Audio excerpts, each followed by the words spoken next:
Donc c'est 100 fois 0,5, ça donne 50 mm de Hg plus 150 mm de Hg. Et c'est égal à 200 mm de Hg. Donc est-ce que c'est équivalent? Ben, la réponse est non. Donc on voit bien que en appliquant la loi de Raoult, on trouve que la pression totale n'est pas égale à la somme des pressions partielles.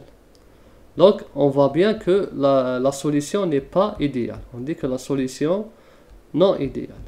C'est une solution réelle. Donc on est dans le cas où il y a déviation de l'idéalité. Donc on a cette déviation ici. C'est comme ça.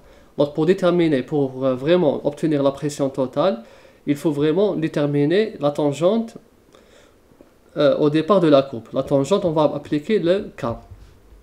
Mais ici, on n'a pas assez de données pour le déterminer. Donc on doit déterminer le K1 et le K2 de la loi d'Henry.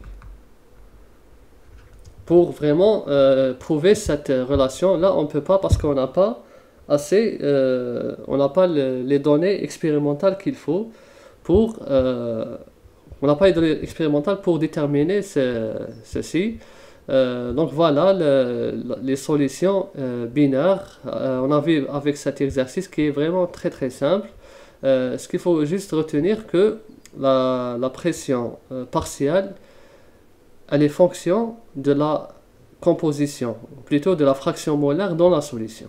Donc voilà l'idée, c'est-à-dire le point de départ de cet exercice ou bien des mélanges binaires quand on relie le liquide à la vapeur. Et aussi ici, il n'y a pas de réaction chimique. Donc c'est des mélanges binaires qui ne réagissent pas.